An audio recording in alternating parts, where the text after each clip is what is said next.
You're listening to Civic Media. You can tune into any of our live shows on any radio station across the state with the Civic Media app. Find us in your phone's app store and listen anytime, anywhere.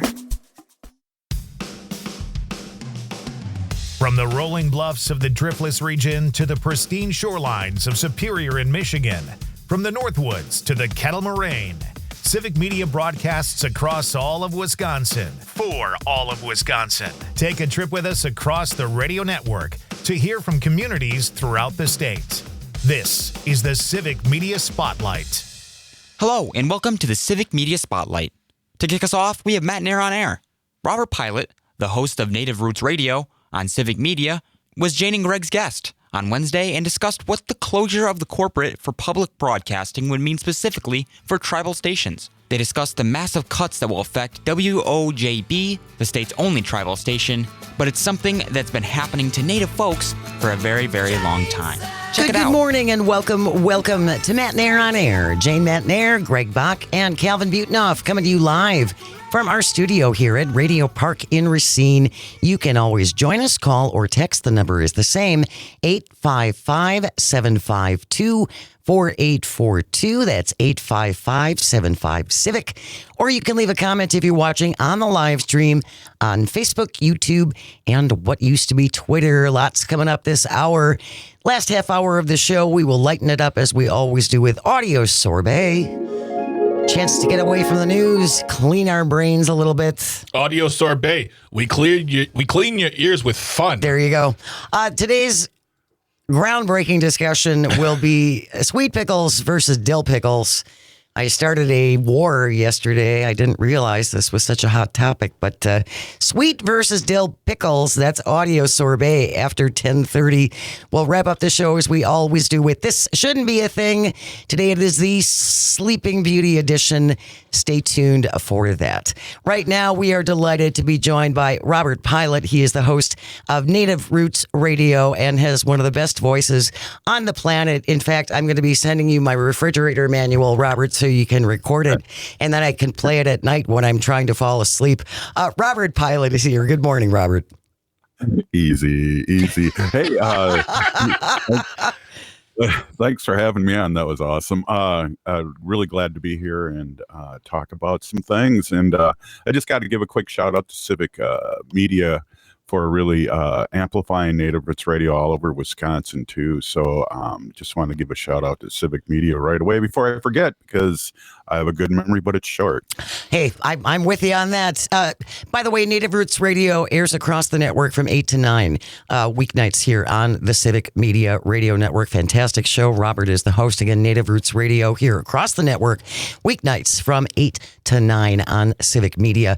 Robert, one of the reasons why we wanted to talk to you was about the recent decision to cut the Corporation for Public Broadcasting.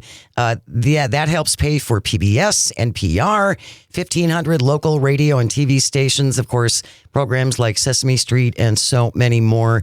And public radio has really been critically important for our Native populations for a long time, correct? Oh, absolutely. And, you know, we do, Native Roots Radio does the best of on WOJB in Hayward. And 45% of their budget has been cut. And that's a 100,000 watt station that covers 3 different states. And so that's significant, just in Wisconsin, other than tribal stations, there's been, 40 stations will be affected in Wisconsin and over 24 in Minnesota. And I know specifically for me, I do a show. I'm on 5 days a week, and I do a show once a month called Little Moments Count, and we bring in experts about, how to raise your kids and talk to your kids from, age 0 to 7 years old. And that's funded by NPR here.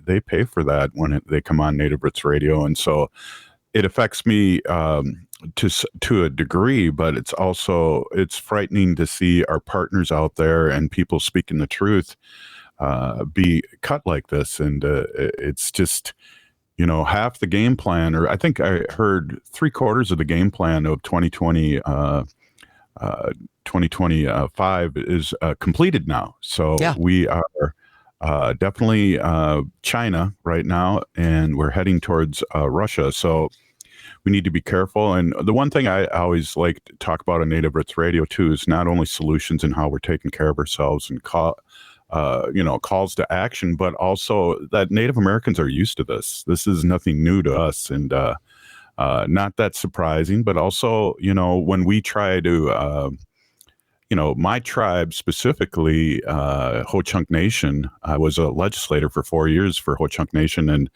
the week after Trump took over, we lost something like $8 million, and we had to lay off 80 people in the healthcare system.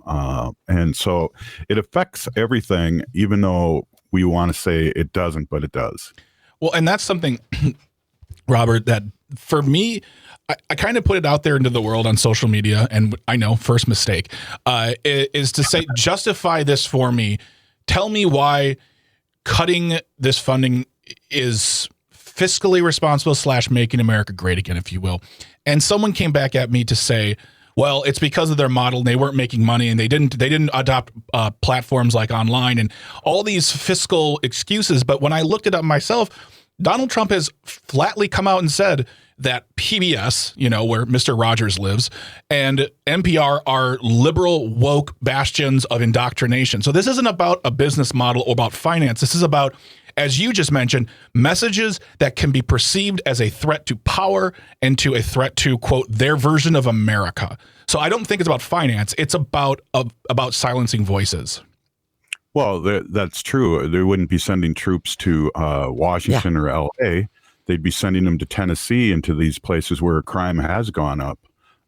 So it's all about attacking the blue states and people that don't feel the same the way the president does. So it's it's an attack. One of the things, Jane and Greg, I'd like to ask you as an interviewer.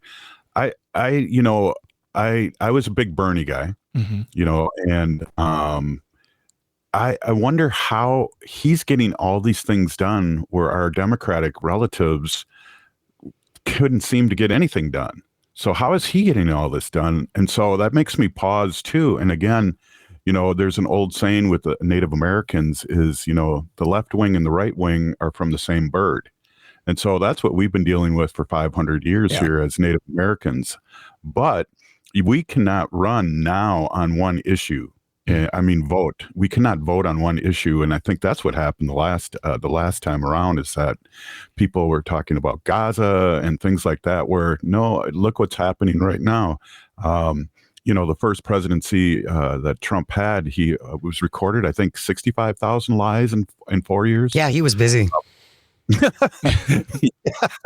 Let's just recognize the talent, okay, of lying at that kind of velocity. Really quite something, actually. But well, it's amazing too, because all his followers now appeared to be doing that too. And I remember there was a hat that came out when he was first elected that said, "Make racists afraid again." Well, they're not. They're with the mainstream media and they're getting the thumbs up to do whatever they want. And that's really the most disappointing thing for me. And that's why shows like yours, ours, and being on Civic Media is so important, is because as we spit out there's 5 companies that own 95% of the airs. And we know who owns Civic Media, and we know who owns AM 950. You're talking to the people that do that. And so it's frightening times, but it's important that Jane and Greg and Robert do not give up. Yeah. We got to keep talking about it. Yeah. I mean, it is about making sure that the accurate information is out there. Yeah. And I for my estimation, Democrats ceded a lot of territory for a really long time. And at least in the case of AM radio, allowed the right wing to dominate AM radio for decades and decades. And so for many areas, especially in rural communities, that became the only source for information. And Civic Media's goal is to provide accurate information for people who might not be getting it otherwise. And I think PBS was the same thing. They reported facts. Facts don't care about your feelings. Who did we hear that from so many times, over and over and over again? By the way, if you're just joining us, Robert Pilot is our guest. He's the host of Native Roots Radio, which airs across the network Monday through Friday from 8 to 9 p.m. And I think, Robert, what you're saying now is so interesting because we just spoke to Andrew Watkins on the topic of white Christian nationalism making its way into the mainstream of our government, our halls of power, whether it's TV, radio, government, all those things. And everything you are talking about connects to the conversation there. You talk about the fact that Native folks have been getting this sort of treatment for so long. And now people who would agree with the uplift of Native folks, tribes, the issues that you face on a daily basis are now sitting here going, how can they do that to us? Well, now Native folks saying, yeah, they've been doing it for a long time. Where were you this whole time? And also the question of Democrats versus Republicans, that is such a huge question to ask. And I think for me, the immediate, not an answer, but something that provides maybe some context to the conversation is I feel like Democrats underestimated so many things for so long.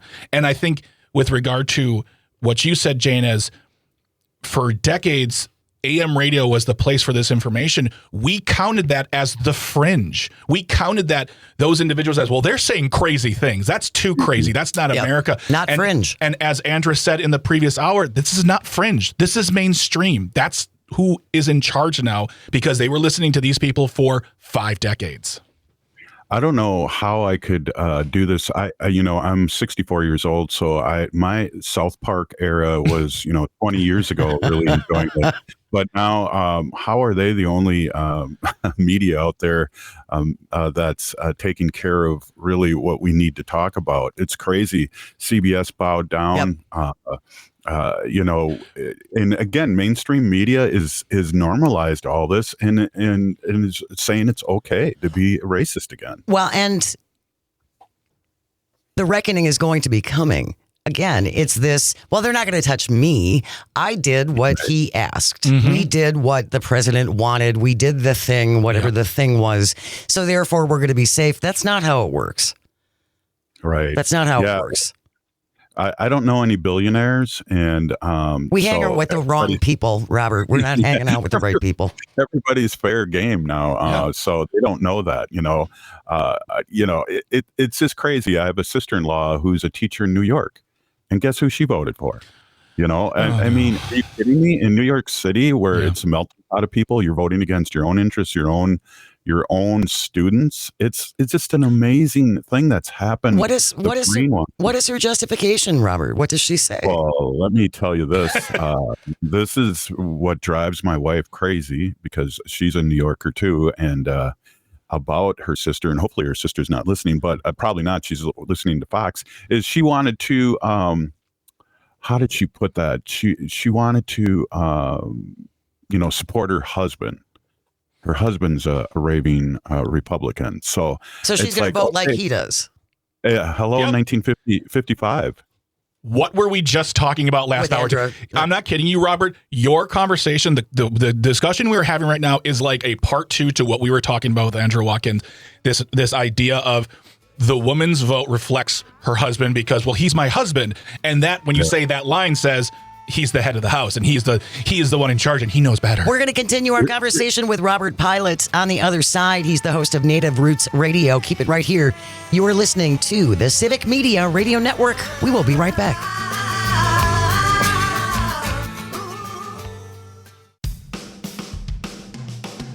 Matt and Air on Air is part of the Civic Media Radio Network and airs on select Civic Media stations weekday mornings from 9 to 11. To learn more about this show and all of the Civic Media programming, check out the website at civicmedia.us/shows.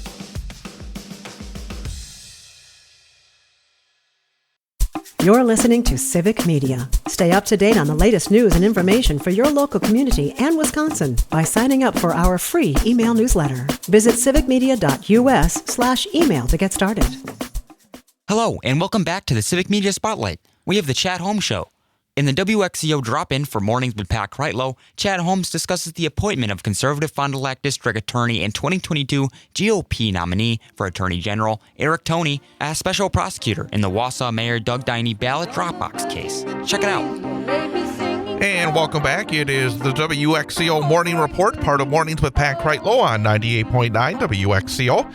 Online at WXCO.FM, mobile devices, and Alexa by searching WXCO and on the Civic Media app. The time is 7:53. Currently 70 degrees under plenty of sunshine here on this Friday morning. We are in the middle of August. Yep, midway through August, the 15th day as this month and this year just keeps flying right on by. But one thing that is not flying right on by is the Dropbox case. It just seems like the longer we wait, the less significance it has. It just drags on, but we had some news yesterday as there was an announcement that there will be a special prosecutor in the State Department of Justice investigation into the 2024 removal of the ballot drop box from outside of Wausau City Hall. Fond du Lac County District Attorney Eric Toney will serve as the special prosecutor. Okay. Eric Toney. I say that because... Heard of him? Or yes, we have heard of him. Okay. He is a Republican who ran in the last election for Attorney General of Wisconsin. I see. I got a question. I'm going to throw it out there for folks. Not just in this case, but generally. Why is it that when we have special prosecutors, whether in Washington, whether in Wisconsin, that when a Republican is being investigated, they get a Republican special prosecutor, and when a Democrat is being investigated, there is a Republican special prosecutor? It does seem odd. If you go back to Bill Clinton, you go back to other Democratic politicians, there always seems to be the Ken Starrs of the world, Republicans. And here, it's a guy who is a partisan Republican. Okay. He was the Republican candidate for state attorney general in the 2022 election. He lost a close election to Josh Kaul, the incumbent, 50.6% to 49.3%. But Doug Diney must be thrilled to have a partisan Republican named as the special prosecutor in this case. So this idea that maybe, this is somehow moving forward. No, this isn't. Again, really. We're looking for equal justice under law, and I'm not sure how this is going to be equal justice under law. I don't get it. I don't. Yeah. If you're going to name a special prosecutor, you don't. You name the number one Republican district attorney in Wisconsin. That is not fair. No, that is not fair to the people of Wausau. That is not fair in this case.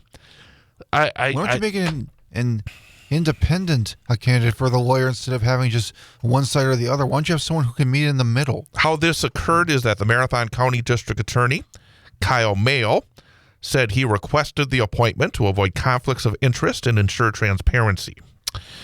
What will happen now is Eric Toney will review the Wisconsin Division of Criminal Investigations findings, determine whether further inquiry is needed, and decide on any potential action. This has been a situation that just keeps dragging and dragging and dragging. Again, it was on September the 22nd of 2024. So we're coming up on almost 11 full months when Mayor Doug Diney moved a locked absentee ballot drop box from outside the City Hall inside his office. He dressed up in a hard hat and one of those safety vests, and he got a dolly, and he brought the drop box inside. He cited security concerns. Lots of outrage from folks who said that he was not supposed to do that. It was told to him that he was not able to do that. But the continuing investigations on something that seems, again, there may be things that I don't know. I'm sure there are things I don't know. But there seems to be a lot that was right out there. Either he was able to do it or he was not able to do it. He was told multiple times that, no, you are not able to remove the Dropbox. And yet he didn't. Tony, in some comments after being named the special prosecutor, said anyone named in the investigative materials is presumed innocent unless and until proven guilty. So I guess that's true, but it certainly lays the foundation that we're going to get where this is going to end up. Yeah. The DOJ investigation is ongoing. No additional details have been released. So again, we're coming up on 11 months into this. So now we have a new attorney that is looking into it. Again, Eric Toney. And again, I just find it odd, interesting, and not all that does not fill me with great confidence that ultimately we're going to get to a decision that I think is fair. And that's what we want. I mean, let's get to a decision that is fair. Let the mayor go back to, doing his job. Let the folks here go back to focusing on a lot of the issues that need to be handled here in our community. But I just find the idea that you're going to name the Republican candidate for state attorney general in the last election, now the special prosecutor, to try and get to the bottom of this Dropbox issue involving the mayor of Wausau, who basically has run in office as a conservative Republican, does not seem. And again, I just find the irony that consistently we get special prosecutors or special investigators that always seem to be Republicans. We very rarely see a Democratic special prosecutor. It just seems to be odd in my humble opinion. Very odd. Coming up at 8:22, we will be talking some Wisconsin sports with Paul Micklig. Coming up next, top of the hour news update, and then more with Pat Kreitlow on this Friday morning. Mornings with Pat Kreitlow on 98.9 WXCO. The Chad Holmes Show is part of the Civic Media Radio Network and airs on WXCO weekday mornings from 8 until 10. To learn more about this show and all of the Civic Media programming, check out the website at civicmedia.us/shows. We now move on to the Todd Alba Show on the Civic Media Spotlight. Guests John Mikowski and Sarah Ashworth, directors of PBS Wisconsin and WPR respectively, joins the Todd Alba Show to talk about how the defunding of the Corporation for Public Broadcasting will be devastating to the services they provide. Todd also asked them what specific things these cuts will impact. Welcome back to the Todd Alba Show across Wisconsin, the Civic Media Radio Network. Now 35 minutes past the hour of 2 o'clock on a Thursday, August 14th. For those of us of a certain age, even as a jazzy version, nicely done, Zommers, Johnny Costa played Won't You Be My Neighbor, the theme song to Mr. Rogers' Neighborhood on PBS. Wonderful program, taught us all so very much for those of us, like I say, of a certain age. And now programs like that may well be an endangered species. We covered it last week, the announcement that the Corporation for Public Broadcasting will, for all intent and purposes, cease their operations in September, maybe a few staffers lingering into the next calendar year. And not just that, but the Trump administration and the Republicans in Congress through the rescission bill are going to be clawing back a little over $1 billion from the Corporation of Public Broadcasting that was already passed and signed into law by a previous Congress and a previous president. I know our friend Jane Matnair on Air, had our friend Robert Pilot of Native Roots Radio that plays out on this network, how it might affect Native radio as well, because that's part of public broadcasting. But right now we are joined, being honored to be joined by two guests for the rest of this half hour. Our first guest, Sarah Ashworth, is the director of Wisconsin Public Radio, and our second guest is the director of PBS Wisconsin. For those of us of a certain age, grew up with Wisconsin Public Television, but now goes by PBS Wisconsin. John Miskowski, Sarah and John, thank you both very much for joining us via StreamYard today, and welcome to the program. Thank you for having us. It's our honor, as we like to do for people who first appear on the program. Start with Sarah, then go to John. Tell us just a little bit about yourselves, where you grew up, and how you ended up in this field of broadcasting. Oh, sure. Hi, everyone. I grew up in Minnesota, actually, across the river in Minnesota. I've been in Wisconsin now for 2 years. I have a lot of family who is in Wisconsin. Wisconsin was a state we would visit when I was a kid. And WPR was a station I knew about for the last few decades. It's just one of those stations that has been around for 108 years.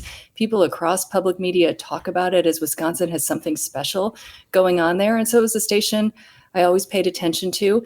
I came up working in newsrooms. So I was a reporter, I was a news director, I was an editor, I was a producer on a talk show, a couple of different talk shows, actually, and then moved into management. And I was at Vermont Public right before this. But I've worked at 5 different stations in the Midwest and New England area predominantly. But I'm really happy to be what I consider home in the upper Midwest now and at WPR. Very good. I appreciate it, Sarah. John?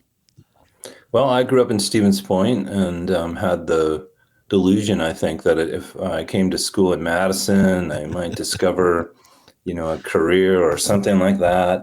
And it turns out I did. And that was while I was in school. I started volunteering at then WHA-TV, then later Wisconsin Public Television, now PBS Wisconsin, and started volunteering and then had a part-time job. Primarily, my career has been in fundraising, including 4 years at WGBY in Springfield, Massachusetts, which was a great experience being the sister station to WGBH in Boston. I'd say the focus and things that I'd talk about in my career has been really the Wisconsin focus that we have identified as a focus of our work at PBS Wisconsin. So projects like our veterans projects, our World War II, Korea, Vietnam veterans programs, and community engagement. Projects like Hometown Stories are something that's coming up right around the corner. Quilt Show. That was an idea that Nancy Zeman created for our friend who has passed, but that lives on and is really involved with Nancy and a few other people building that as well. So those are kind of some of the highlights of my work over those years. When I think of now PBS Wisconsin and also Wisconsin Public Radio, I think of my childhood, Mr. Rogers' Neighborhood and Sesame Street, certainly. Also, I'm back in the day in public schools in Wisconsin where they would roll in the television on a cart and turn it to PBS, and there'd be, like social studies programs on there. That was part of the learning back in the day. When I think of Wisconsin Public Radio, I think of working on, high school and college painting sets for musicals, and it would be tuned to, WHHI Highland, and that would be the background music that you listen to, and I'm a huge Garrison Keillor fan. So these are things that are foundational to me growing up, but I know I share that with a lot of Wisconsinites. Let's just have a roundtable discussion. John, then Sarah. I mentioned this at the top of the segment. Corporation for Public Broadcasting, for all intent and purposes, gone after next month. How is that going to impact, for those of us around Wisconsin who are concerned about your two institutions? What is your first knee-jerk take? How is these cuts to a Corporation for Public Broadcasting going to affect PBS Wisconsin, John? Well, let me. I'll describe my two major concerns, and one is that federal funding has been core to the innovation and creation of children's programming. Daniel Tiger is this amazing, continuation of Fred Rogers' legacy. I have a 4-year-old granddaughter. You take whatever kind of almost any issue she's dealing with, we know that show has a show about that. We know from her and we know from other parents that show really helps children manage their emotions, find solutions, and things like that. So that main driver of that investment that prepares children for school. We have what I've heard described as a reading crisis in this country.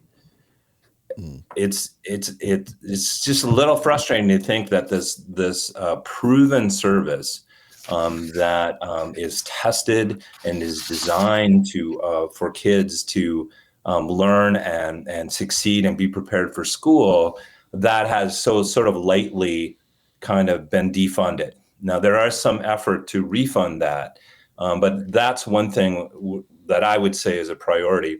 And then next thing across the country, and I know you asked about PBS Wisconsin, but the next thing that I would say is rural service. If folks understand like what you had mentioned, tribal radio stations, especially if you look at places like Alaska, those radio stations are literally a lifeline for people. So that bringing news and information to rural areas, and certainly Wisconsin is included in that. So that is one of the key things that federal funding was designed, was to see that this was a universal service. One of the consequences is for larger organizations like ours is if those rural stations can't survive this cut, that means the dollars that they bring in through their community then are not shared with the system.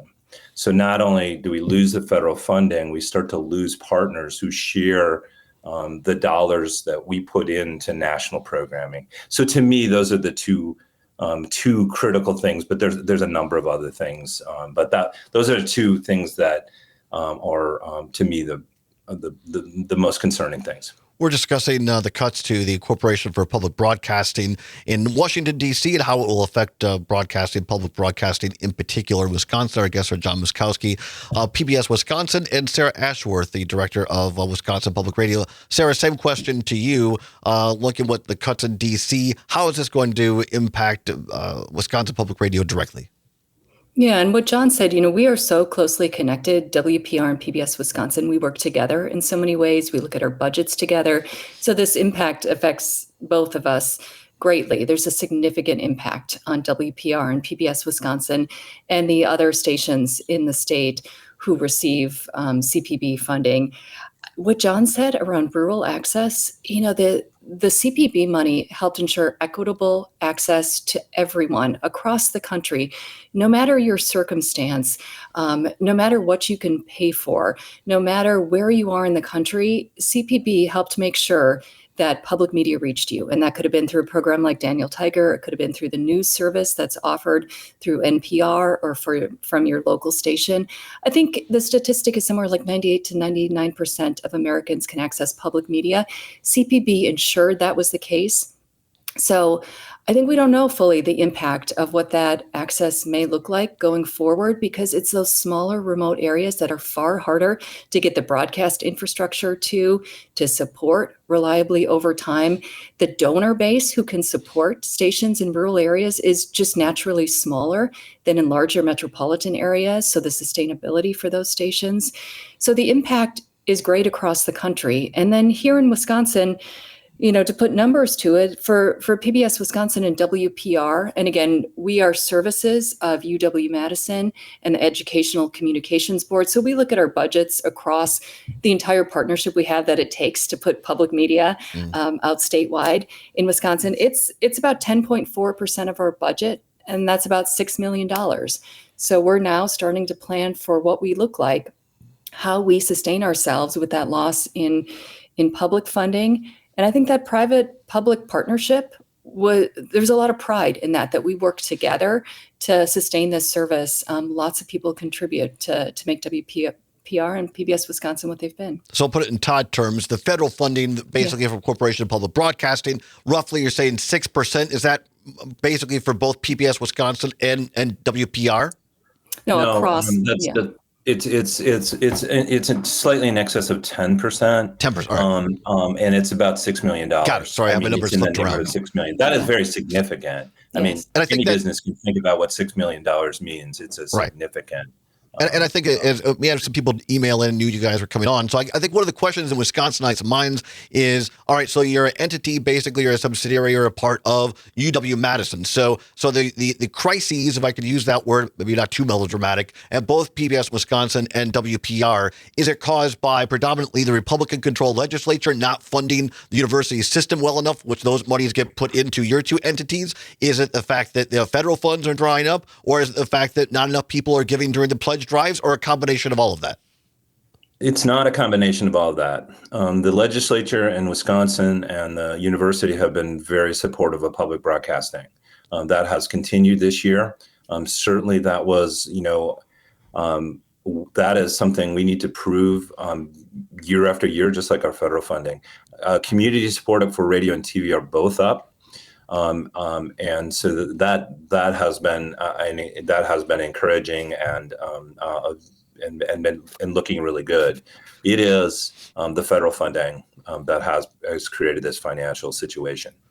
And our state funding has gone through in the coming budget, and the state funding goes through the Educational Communications Board that supports the broadcast infrastructure in the state, the emergency alert systems that we have. It does not go toward the programming on WPR or PBS Wisconsin. And I think, and we got about a minute and a half here. We can pick it up on the other side. But Sarah, for WPR, some of the frustration I think from listeners was that we're already.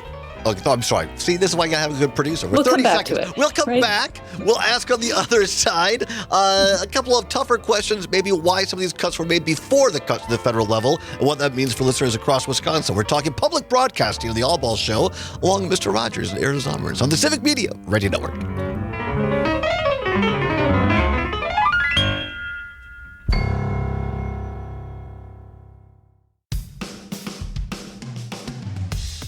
The Todd Alba Show is part of the Civic Media Radio Network and airs across the network weekday afternoons from 2 until 4. To learn more about this show and all of the Civic Media programming, check out the website at civicmedia.us/shows.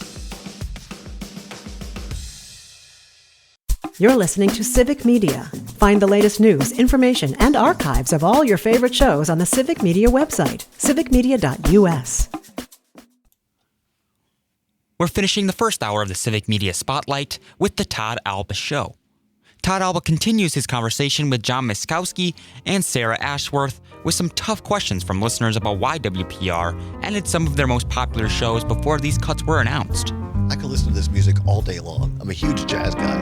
And jazz was caught on the square last night, Zommers. I went up after work. They were playing jazz outside. Perfect night for that. Welcome back to the All Ball Show on the Civic Media Radio Network. A little jazzy version of Mr. Rogers. 8 minutes before the hour of 3 o'clock, the top of the hour, ABC or CBS News, depending upon which of our great stations you're listening to. A check of weather. Mike Clemens with a sports update. See how Jordan Love is doing after that thumb surgery. And then hour number 2, a little what's worse for you, car colors in the goofy and nonsensical in hour 2. Right now, very serious. We serious to a lot of us across Wisconsin. We appreciate our two guests this hour, half hour, the director of Wisconsin Public Radio, Sarah Ashworth, and the director of PBS Wisconsin, John Miskowski, join us via StreamYard. Sarah, I want to pick back up with you.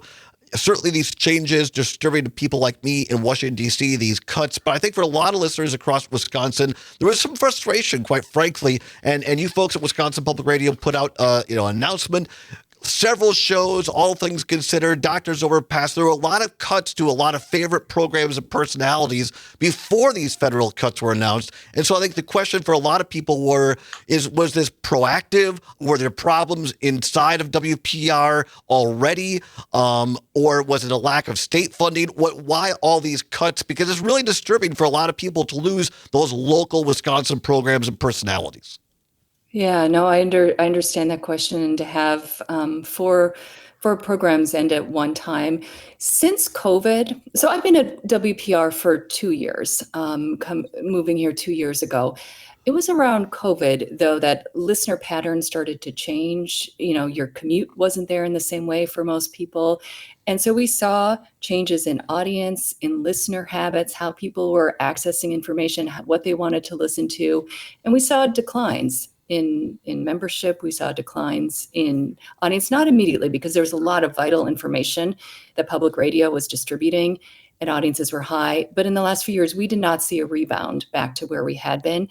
And so since COVID, WPR was operating with a budget deficit, and it was not improving. And we were using reserves that we had built up over time and with a lot of donor support and member support in order to have those reserves. But we were using those for the last 5 years or so and recognized that we couldn't continue to operate that way, and that the threat around loss of CPB funding was real. And we have felt that threat for the better part of the last year, and known that it was something we want to be prepared to weather. And so in June, we announced that we were ending 4 programs and making staff reductions, laying people off related to those shows, and then in a few other areas. To focus our service, we are prioritizing our service to Wisconsin and the programming and the stories that are about and with and for Wisconsin. That's what you will see WPR focus on in the coming years. And programs like To the Best of Our Knowledge are wonderful hallmarks of public radio. They've made an impact globally. They're well-produced, wonderful programs. A program like that was just something we financially could not support going forward. Quick answer, if you would, please. Is it that, and we see this in our company and others as well, this online or podcasting or listening to it on demand, is that something that Wisconsin Public Radio is looking at doing to improve listenership and those types of things? Yeah. We definitely see, we have a daily podcast, a daily news podcast called Wisconsin Today. It's just a few minutes long each morning. You can listen to it and get caught up on statewide news. We launched a new email newsletter, also called Wisconsin Today, that you can sign up for at WPR.org. And that's another way we're putting stories out there. We are investing in the digital experience for Wisconsinites. Our website we revamped in the last year. I know you asked for a short answer. I could go on, but yes. I'm against the clock, as you guys can understand. John, I want to get to this because, I think of Wisconsin Public Television, PBS Wisconsin now. I think of, becoming or being Bucky, the story of Bucky Badger. That's something you're not going to get anyplace else. One of the questions is, why do we need public broadcasting when we have a million choices out there in the streamosphere? Your thoughts? Well, I think I'll give you another example coming up, and Ken Burns' next epic is the American Revolution. During that week of that broadcasting, let me just repeat that. During that week of that broadcast and the online streams of this and the many ways that people will watch it, more people in that week will learn about the American Revolution than has ever happened in the history of this country. Okay, I feel like I need to repeat that. More people will learn about the American Revolution. We think that's important.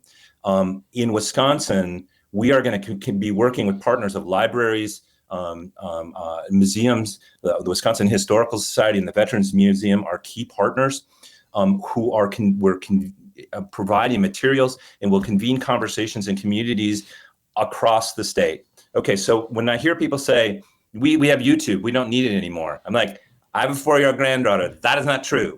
I think about, I haven't seen YouTube in our communities. I haven't, it's wonderful. YouTube is a great way for us to get our content out to people. It has been very successful.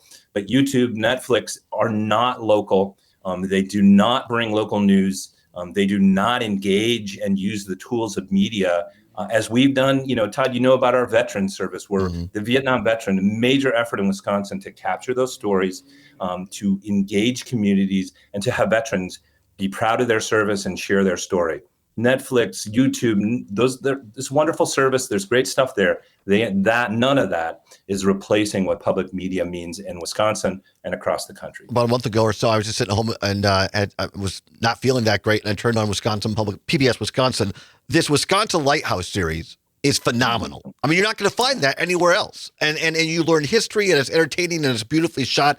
Jerry Apps, Meet You at the Fair, Wisconsin Hometown Story. These are things you're only going to find on Wisconsin Public Television, PBS Wisconsin. Sorry, I'm an old guy. And let me add one thing too, is 30 seconds. That is the equivalent for education in Wisconsin too, around history and things. We are producing things for the classroom about Wisconsin that nobody else is. Make your donation now to PBS Wisconsin. We'll throw in a free Just a Bit Outside movie night. I couldn't resist myself. Thanks, John Biskowski, Sarah Ashworth. We appreciate you so much.